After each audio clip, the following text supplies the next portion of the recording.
Michael Baucom. I own FlyntLock Woodcrafts down in Meansville, Georgia. About 3 months ago, we were approached with a job where the house was built in the 1940s, and we went in to measure the cabinets, and the first thing I noticed was the floor was really wavy, just reminded me of the ocean.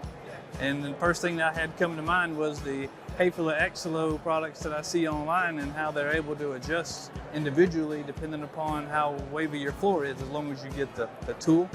So we probably bought those and spent maybe 45 minutes integrating them into our product line through our CNC.